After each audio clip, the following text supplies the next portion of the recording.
it was kind of told. It's tough to really like just say it like that because this Batrider was there, but I've seen a lot of times Death Prophet be picked as a solution to Batrider also in the mid lane. So I feel like them moving this Lycan into mid was actually already said from when all these picks were happening. So them picking up Dream Monkey King, that means he's gonna get a ton of space on the map. And so that matchup in the mid lane as well. I mean, you are melee against this Death Prophet, but does it not matter too much as the Lycan? You're going to be able to out CS this DP? Yeah, with your wolves, you have good damage. Yeah. You have fantastic damage. Just need to watch out because you can just get the waves pushed in onto you. You just have to be a little bit better about your control. But I've seen this Lycan versus DP a couple times, and once they get level 3, they got 2 points in the impulse. Their base damage is insane with their wolves that they can actually contest. Sure, and we'll see how Tokyo plays it. Yeah, because FM was potentially in an unfavorable matchup last game, and he was crushing it. Yeah. Tokyo, make sure you can get those wolves. FM, I'm assuming he's staring at him to see if he gets the denies on the wolves every single time. As you see, the base damage is there every single time with the wolf. At least one. You get most of those last hits. Bottom, we'll see. Live to win, try to get a pull off. Immersion actually has to back away, but Push is starting to do too much damage to him. I mean, would you consider any of these side lanes sort of one-sided here early on? I like the top lane quite a bit. Yeah. But I do think that the fun thing that they did do with the Rubik and with the Oracle is these are two heroes that can actually play around Inkswell pretty decently. You can throw away the target as soon as the Inkswell is going to pop, or you can dispel it. So both of these lanes, it'll be pretty cool. But I do think that collapse, you can always you make a mistake. You know, Lift has a pretty long cooldown in comparison to the Inkswell. They're kind of close, but if you use Lift, you know you can immediately make the play always as a Grimstroke.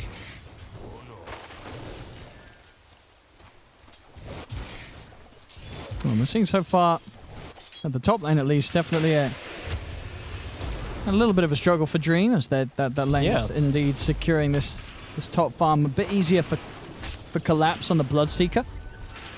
Level 1 for sure. When they have both of their spam abilities, Blood Red and Fade Bolt, they just push it in, and then that's where Monkey King can have some pressure. And level 2 comes out though. I think this is where the Grim and the Monkey King have a very big power window versus these two.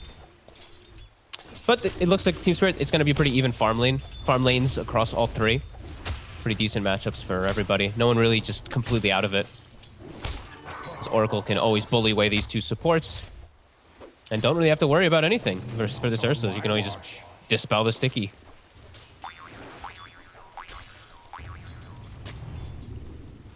Actually able to get the... Okay, he actually takes the wave. Nice. The Poshka. Yeah, able to get around it. It's all right. I imagine he's going to need quite a bit of time to build up this game, right? Because he's going to go for the Battle Fury for sure, right? On Ursa. Yeah, he has to. And that doesn't mean there's going to be this window where it's going to be hard for him to turn up and really defend towers. I mean, when the pushes do come in from Spirit, top lane going in with the two of them, but as you say, Mira able to break that combo anytime they really try and close that gap. So as long as telekinesis is up, that's never really going to happen for those two. Yeah, all Team Spirit's lanes are going really well. Even bottom, the way that they're just getting these side pulls off constantly. The Ursa's actually missed like 0 last hits mid. Tokyo's playing it perfectly as well. He's missed almost 0 CS too for himself. So these lane setups working really nicely for them right now. This is exactly what they need, you know, against a lineup that could become rather ferocious if they were starting to snowball from the first minutes of laning. It's top lane. Collapse trying to kite out Dream. We're going to see Dream attempt to get in. Actually, the Inkswell stun landing onto Collapse. Collapse won't quite be able to catch them in the blood right. Still poking at Dream though nicely, and they get in and are able to take him down. I mean, very smoothly done there by Collapse and Mirror, and down bottom as well. Yatoro running down Afterlife as both side lanes. I mean, as you said, just overall these lanes couldn't be starting any better here for Spirit. Yeah, I thought top would actually be a little bit better for Dream, but he actually doesn't even try to use the Mischief to even dodge an attack. That was a little weird from him. That would have made a difference, actually, because he would have got the Boundless off, and he would have had the Jingu then to get a hit after the stun. Yeah, I feel like he like forgot about it for a second there. All three lanes now going to be going in favor of Team Spirit from the setup that they have, and it's going to continue to be hard for bottom to really punish at all with this Oracle here. Afterlife has to just watch out for his life. And FN now actually gets pushed out of the mid lane too. This is okay. I didn't think I'd see that one coming, but I guess with the change to Impulse, maybe it's not as good as it once was. And Tokyo's already level 6. Yeah, we'll see if he wants He must to. have killed a lot of wolves. For my coffers. I mean, for sort of hitting the 6 before that 5-minute mark. That's very, really very early. quick. And he can. Especially when I saw the Lycan have 5 denies, and now Tokyo, he can actually make the first aggressive move, and these are very, very squishy heroes up here that he can take advantage of. See if they're going to be prepared for this.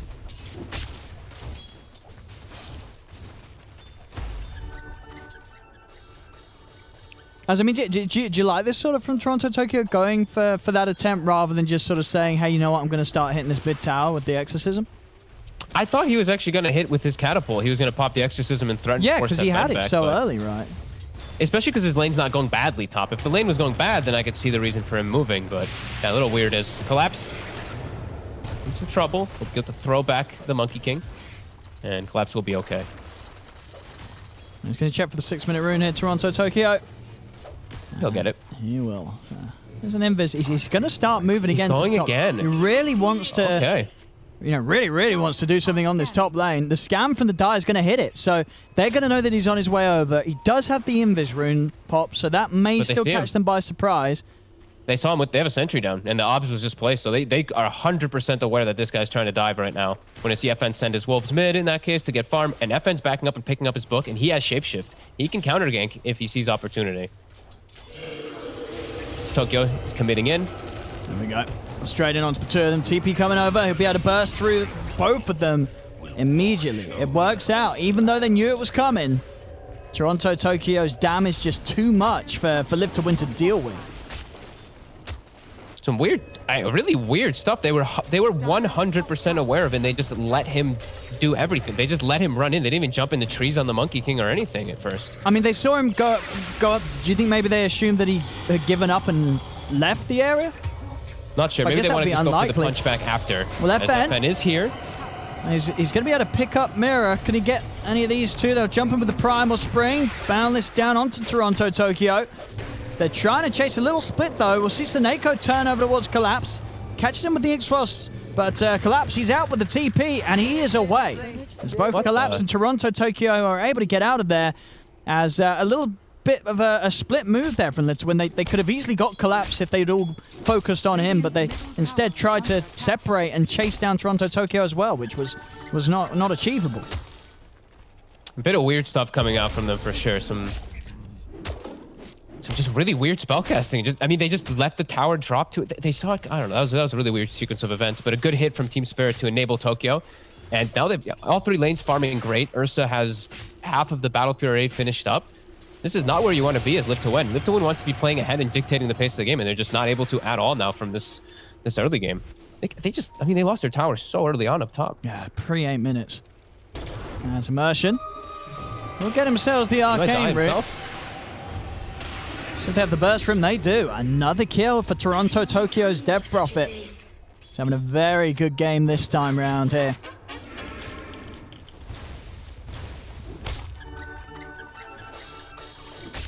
So yeah, every sort of moment is favoring Spirit now as they're getting further ahead. 6-1, 2K lead. Collapse. And Dream is alone top. He is. He's farming out pretty far. He's going to go for the TP out, and it will save him. Gets away. And nice. It looks like it's just going to be Recovery City for Live to Win, as they can't really do much without their Bat Rider or their Lycan being enabled to be able to make and fix these side lanes. He's going to need to farm up his Book 2 or Book 3 before he looks to make any more aggressive moves. I think they can still surround bottom, though. I think once he has Book 2 delivered, he can just shapeshift down there and look to get the tower rather than counter ganking. Because that was all just, it's all just very awkward for them. I imagine we'll see them put a bit of a better effort at protecting their tier 1 tower mid when Toronto Tokyo does look to start to push that one down. As he's got the ult good to go. A little short on the mana, but can definitely get himself in position to to look to take another objective here with the Exorcism. Yes, but these supports are so low level on Live to Win. Seneko is the one who has to push and has to stop this push from coming out. We see the line is drawn, so it does seem like they do want to make that move. I mean, Pushka's just chilling bottom. They have to punish this. They can't just let Spirit get all this on the map. They're farming top, they're farming mid, they're farming bottom. You have to punish one of these lanes. 3K gold lead already. It's 10 minutes in. 3K experience too. This is not what you want to see with a team with Lycan who wants to be dictating pace versus a team who's going to be building toward that later game. Like the Ursa, we were saying, he's preparing and he's getting way more than he should be in comparison to this Lycan. Radiant's bottom tower is under attack. There's Yatoro. Oop. Maybe this is where they can punish him. He's a bit low on mana. He has the stick and a lot of TPs coming in. He is very far up, though. He is very far. So pop the Enrage, start to punch into Dream. Oh yeah, these 4 heroes easily going to be able to kill him off. They even got the 5th there as well. FM was also up top. So they all come in to look to deal with Yatoro, the whole team. It is a very big kill. So yeah, bringing 5 heroes immediately. We see Tokyo set up for mid. He has a haste rune too. And Grimstroke's already in position. Seneko has the level 3 stroke, but he has no mana. This tower gonna take a beating. Until they rotate in as FN, he does have Book 2 and Shapeshift available if they want to look for the straight fight, but all Spirit is prepared. And now Stolen Stroke as well for Mira.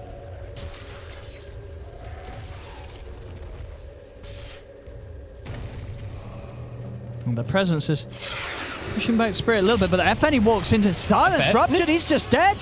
What? Oh, and now it's their turn to tip. It. It's their turn to tip. I mean, what? Did he just not... He popped his book and just walked his hero into all the damage. Did he not expect them to kill him? Maybe did he think they were backing up? But I mean, he just walked into their spell. Let's get a replay. Let's I mean, did he not see them?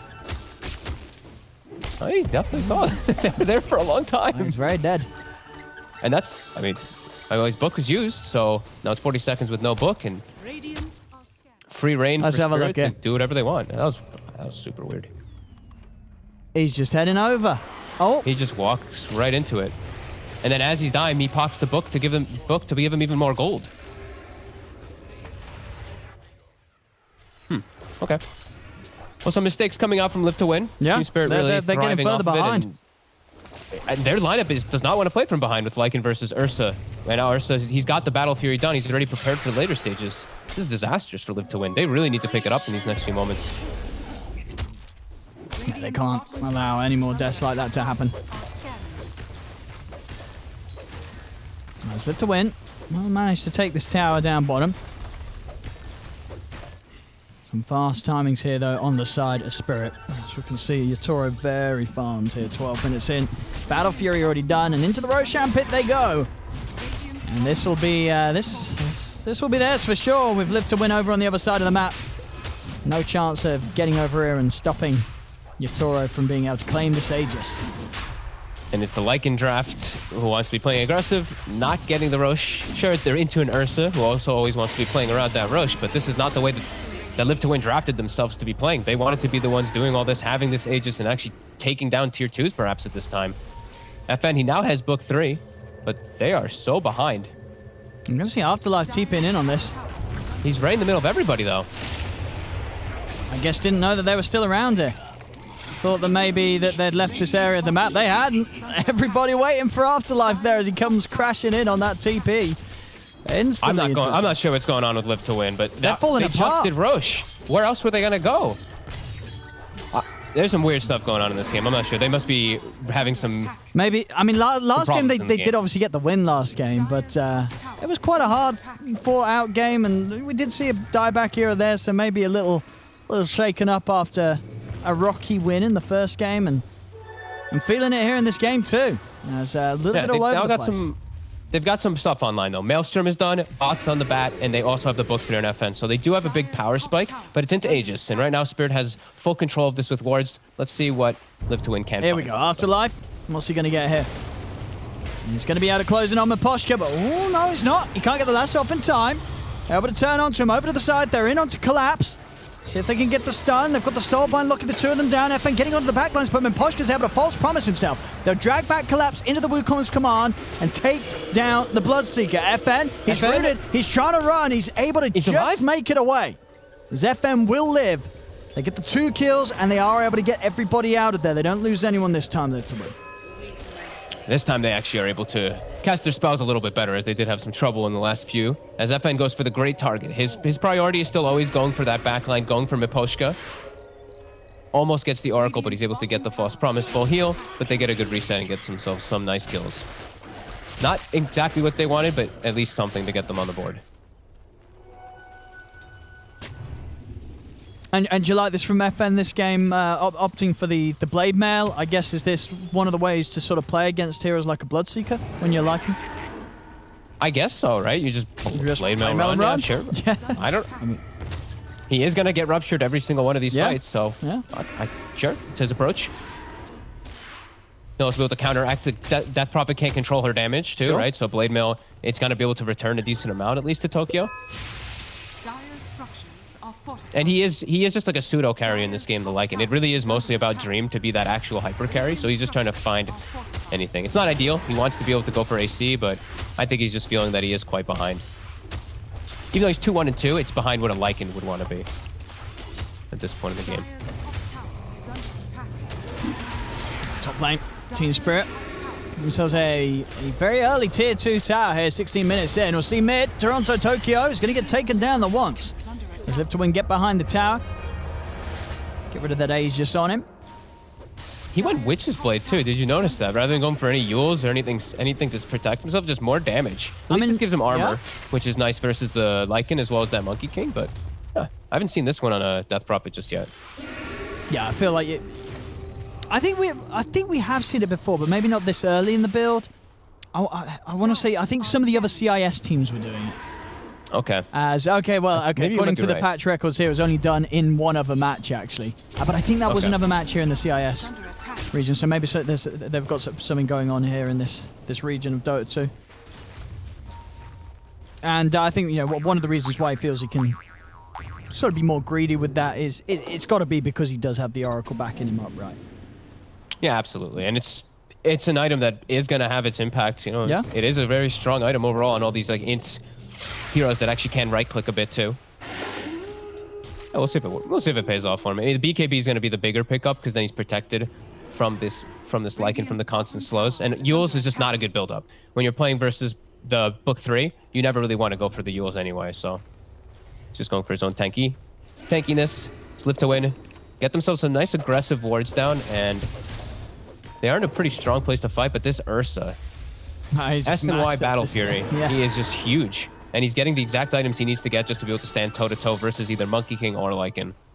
I mean, Toro's just, he's had, this being the second sort of solid performance, even in that first loss, this guy knows how to farm.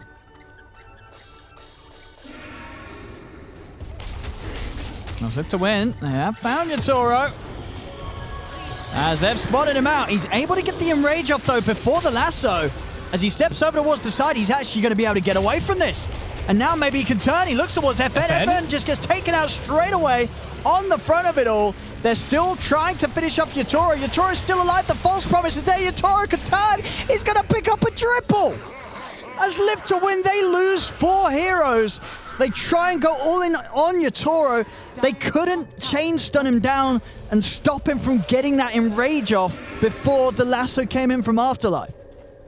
He's too big at this point. SNY also, just a little bit of extra status resist on really top, extra health too. Yeah. It really all comes into play. These mess ups from Live to Win is costing them now in this mid game where they should have this big power spike. It's actually Team Spirit who has it because of how big this Ursa is. I mean, it's really feeling like they might just be able to run away with the game because of this, because of how big this Ursa is going to be. He just bought SNY. He has 2,000 more gold. Yeah, he's huge. I mean, they were so close to keeping him locked down. If they got that lasso before the ult, he would have been dead for sure. But I mean, there must have been just a millisecond or so. Again, the difference from that status resistance, just sort of catching them off guard with their feelings on how they have to throw the spells down onto the bear to keep him perma-locked down.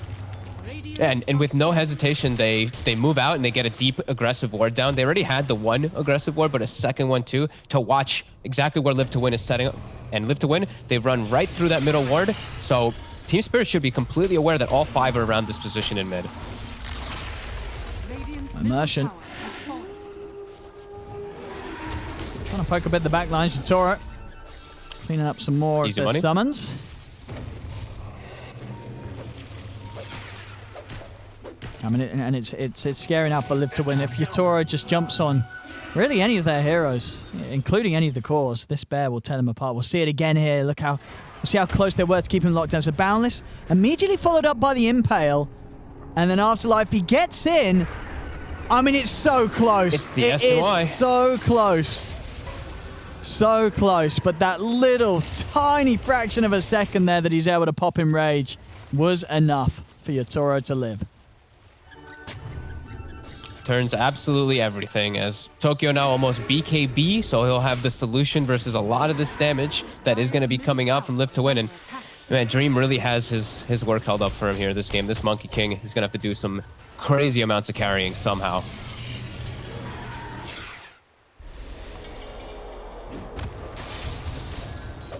As with this deep vision too, the thing is for Spirit, it gives you just so much info of wherever they want to do anything. Like he sees the Nyx now running also out of the mid. They see Afterlife now just sitting back at his base, so they can do so much on the map. They just have so much info to work with on the side of Spirit.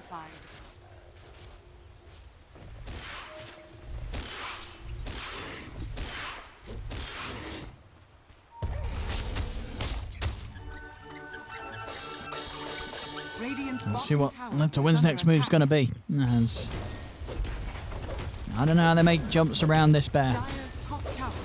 Don't know either. They're going to have to play. Going to have to be very focused around those disables too, especially versus the S and Y. Just be a little more careful. They will get the tier 2, so they'll be able to at least claim an outpost back.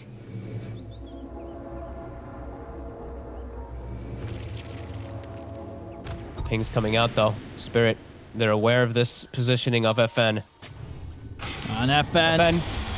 See you later. It's an easy kill. Offering up a tip as well here, Mira. As they know, FN's game has been truly shaken up here by these kills. And Rosh respawns. Yeah, perfect. So it's a nice kill into a free Roshan for the Ursa, and just continuing to play with Aegis and Cheese versus this Nyx and Fat Rider versus this big Wukongs. It's always going to be so beneficial for them. As yeah, I think it's really just going to be Dream versus the world. This Monkey King has to pull something miraculous out of his hat to try to make up for all these mistakes that Live to Win have really done in this game. But even Dream, if Yatoro blinks in on him, especially when he's got like the bash done, this Monkey King's not gonna really be able to fight back. No, definitely not. He will just die in 1 or 2 overpowers. 2 full sets of them, that is.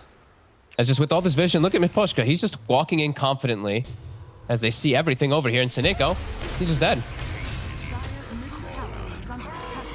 Yeah, that Courier nearly also getting taken out here. Toronto Toka, they're going to start pushing down the tier 2. Shitoro is going to start killing some Couriers. He's going to get what? He's going to get 2 of these. He's got Blink Up. Easy couple of Couriers there to add to the cause here for Team Spirit. And Yatoro with Tokyo with an Arcane Rune, and with Blood Rage, easily takes out the tier 2 in just a matter of seconds. As continues to feel like they can do so much, and Live to Win just have to stay sitting back and farming. No real aggressive plays that they can make at this point now. And they're swinging over. They seem to know that there's heroes up around here too. They get another deep ward down too, in this high ground controlling the Live to Win jungle. Yeah, just they literally see like everything on the map, so they know exactly where the Live to Win heroes are.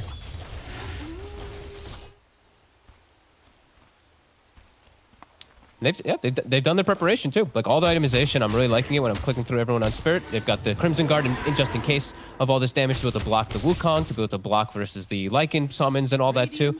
Just everyone tanking up, everyone preparing for the next stages. I think they know that they're just in a really comfortable spot now in this game. I mean, a full BKB for the Ursa, and Yatoro not giving them any hopes, not going for any greedy item.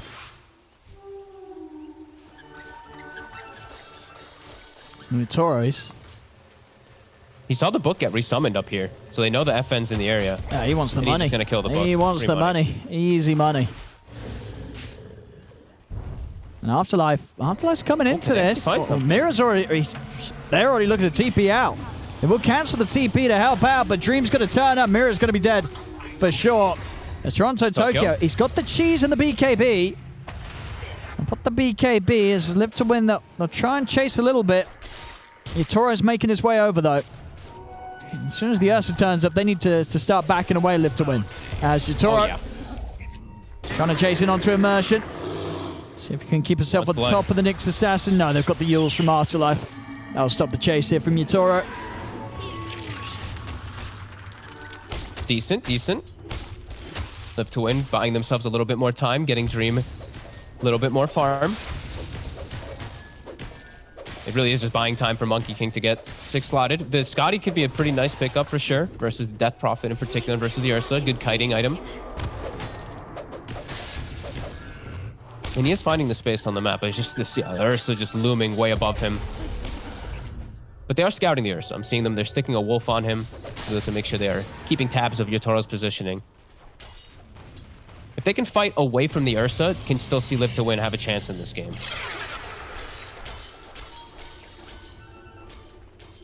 That's going to be hard though, especially while how long's he got left on the Aegis?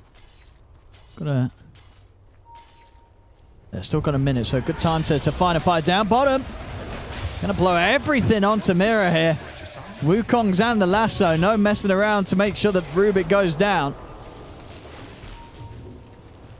See Yatoro trying to chase here, following the path of the Firefly of Afterlife. He's into the trees. Whoa. Oh, so Yatoro not see where he cut the trees down there? I guess not.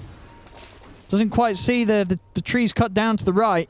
And maybe he does now. Okay, now he's searching with the courier. He's going to see the angle in now as Afterlife. He's been found. Yatoro gets it. Afterlife, he's going to put the Yules. Try and run. Firefly is back up, though, and that will get him out of there. That's top. Top looks like they were trying something onto Tokyo with FN's ulti, but weren't able to quite get it. He's dropping low, and they did force the exorcism. And FN just, he just ran the blue book into him and gave him the gold. Easy money. Radiant's middle tower is under attack. Dire's bottom tower is under attack. How close are we to the Bastion on Yatoro? He's getting to the point where he's close. He's going to have a slot for as well. Aegis has gone in 10 seconds. So that's and he went for the BKB. He went for the really safe item rather than going for the Bastion this time around. Dream is looking to set up and get his split push on already around this bottom. They've kept the lead only at 8k, which is pretty decent for Live to Win after all those mistakes in the early game. Sure. But it's still quite an uphill battle. Dire's bottom tower is under attack. And we see so FN, he at least has AC done, and he's going to be going for the next big item, which is the Aghanims, which I feel like he has to go for something that's going to be able to enable his Monkey King. So yeah, that could be an interesting approach. He's got to let Dream pop off. Yeah. I was clicking around to see if anyone was going for... I don't know if they can, but I feel like someone should just buy like Medallion and Solar Crest and everything. It's really just anything you can buff up this Monkey King. Whereas even though he's versus Dispels and all of it, it really does feel like it has to get to that point. There's a courier here. Well, fortunately for Dream, though, he hadn't picked anything up yet on it. But also, unfortunately, it does mean he's going to have to make his way over to a secret shop himself to pick up that point booster to get the Skadi complete now. Put his courier out the game for 3 minutes. That's going to be a pretty impactful item. Versus Death Prophet, versus Oracle, versus all these heals he'll be able to counteract, and versus the kiting too. All those heroes are mobility heroes that they rely on.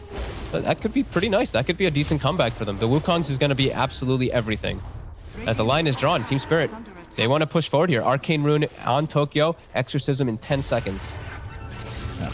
And come the TP's back. Ready to start defending. See how aggressive what Yatoro wants to play. I mean, it doesn't look like too much. They just want to force back Live to Win.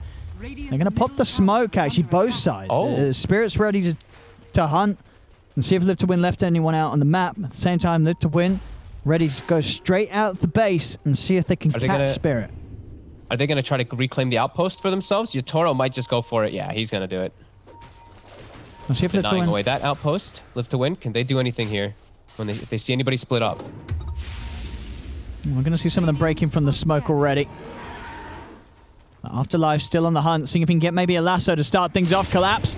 He's able to turn Rupture down onto Sneko. Fight will begin. Spike Carapace holds back Collapse for now. We'll see Yatoro clean up the Necrobooks completely as they're taking out the fight straight away.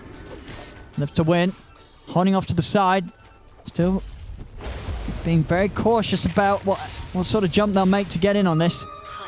How many Necros has he killed now? I think that's the 4th set at the very we can least. get some numbers on that.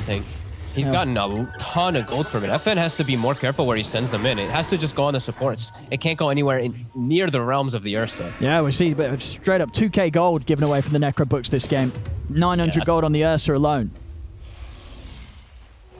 They're smoked up, looking for themselves their pick-off. They do have the blink on the Batrider with the haste, and they do have the Soulbind coming from the Grimstroke if they do see heroes together. And hang on. Poshka?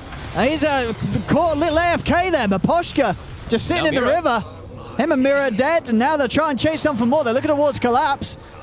See if they can take down this Bloodseeker, get the blood right down. There'll be a buyback from Poshka. Toronto Tokyo's charging with the ultimate. They do manage to get the false promise save onto Collapse. Yatoro just tears apart Dream as Dream just falls over completely. FN's going for the TP out. Are they able to find anything to catch him? They do. The bash and the root, it's there. As FN's retreat will be put to a stop.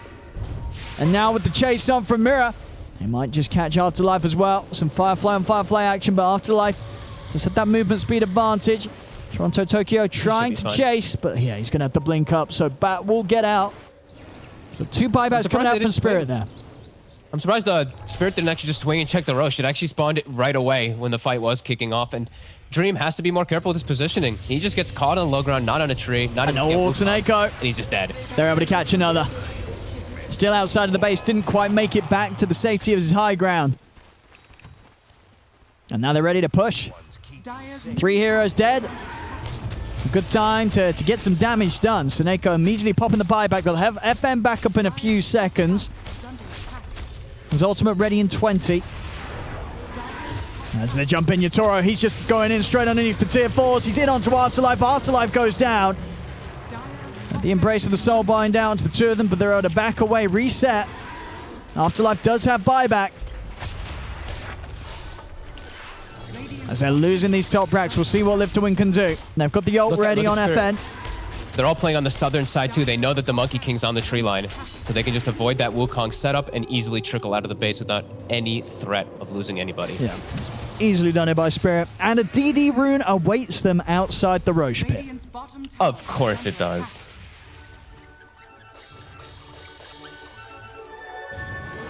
So again, another easy Roche, and this, of course, being the 3rd. What do we have? The Refresher Shard for the team. We are seeing Live to Win looking to contest this. They're heading over. They've got to make a move quickly. And Roche is already down. The kill, the Aegis, the Shard, and the Cheese. It's all Team Spirit. We'll see coming in onto the Necrobooks. Afterlife TP's in. Yatoro, he's found Dream. Jumps in straight away to look towards the Monkey King. Dream trying to get the ult off. Will be able to do so. Pops the Wukong's command, but the Ursa's still on top of him as they'll lose Dream. They did manage to take him down the once, but they know it's over. With Dream dead for 70, there's no chance of turning this. As GG is called, Team Spirit take this game too. And my goodness, it was as